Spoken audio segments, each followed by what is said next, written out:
നമസ്കാരം. ശ്രീകോവിലിൻ്റെ ഓവുചാലിലൂടെ വരുന്ന ജലം കുടിക്കാമോ? ഉത്തരം ഇതാ. ക്ഷേത്ര ദർശനത്തിൻ്റെ മുഖ്യ ഭാഗമാണ് പ്രസാദം സ്വീകരിക്കൽ.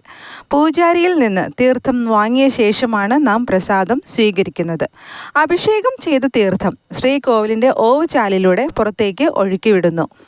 ഓവിലൂടെ വരുന്ന അഭിഷേകം ചെയ്ത തീർത്ഥങ്ങൾ പലരും കൈകൊണ്ടെടുത്ത് കുടിക്കുകയും ശിരസിൽ തളിക്കുകയും ചെയ്യുന്നു.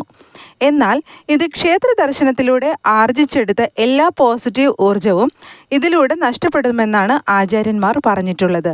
ക്ഷേത്രത്തിൽ ദർശനത്തിനും മറ്റുമായി ദിവസേന നിരവധി ആളുകൾ എത്താറുണ്ട്. മഹാക്ഷേത്രങ്ങളിൽ ആണെങ്കിൽ തിരക്ക് കൂടുകയും ചെയ്യുന്നു. ആ സമയത്ത് ദൈവപ്രതിഷ്ഠ ചെയ്ത് തീർത്ഥം, ഇളനീർ, പാൽ തുടങ്ങിയവയെല്ലാം ഉപയോഗിച്ച് അഭിഷേകം ചെയ്യുന്ന ചടങ്ങുമുണ്ട്. അഭിഷേകം ചെയ്ത തീർത്ഥം ശ്രീകോവിലിൻ്റെ ഓവുചാലിലൂടെ പുറത്തേക്ക് ഒഴുക്കിവിടുന്നു. അതിലൂടെ വരുന്ന അഭിഷേകം ചെയ്ത തീർത്ഥങ്ങൾ പലരും കൈകൊണ്ടെടുത്ത് കുടിക്കുകയും ശിരസിൽ തളിക്കുകയും ചെയ്യുന്നു. എന്നാൽ തീർത്തും തെറ്റായ ഒരു കാര്യം തന്നെയാണ് ഇത്. ഇത്തരത്തിൽ ചെയ്യുന്നത് നമ്മുടെ ശരീരത്തിൽ നെഗറ്റീവ് എനർജി ഉണ്ടാക്കുന്നതിന് കാരണമാവുകയാണ് ചെയ്യുന്നത്.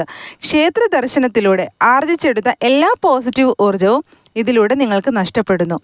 ക്ഷേത്രങ്ങളിൽ അഭിഷേക ജലം പുറത്തേക്ക് വരുന്ന ഓവുചാലിനടുത്ത് വാ തുറന്നു നിൽക്കുന്ന ഒരു രൂപം നിർമ്മിച്ചു വച്ചിരിക്കുന്നത് ശ്രദ്ധിച്ചിട്ടുണ്ടോ? കുംഭോധാരതി എന്നാണ് ഇതിന് പറയുന്നത്. അതായത് അഭിഷേകം കഴിഞ്ഞ് പുറത്തേക്ക് വരുന്ന വെള്ളം ഭൂമിയിൽ പോലും വീഴാൻ പാടില്ല എന്നാണ് പറയുന്നത്. വിഗ്രഹത്തിലെത്തുന്ന എല്ലാ നെഗറ്റീവ് എനർജികളും കഴുകിക്കളയുന്നത് അഭിഷേകത്തിലൂടെ ആണ്. ഇത്തരത്തിൽ അഭിഷേകത്തിന് ശേഷം പുറത്തു വരുന്ന ജലം നമ്മൾ സ്പർശിച്ചാൽ ഗുണത്തേക്കാൾ ഏറെ ദോഷമാണ് സംഭവിക്കുന്നത്.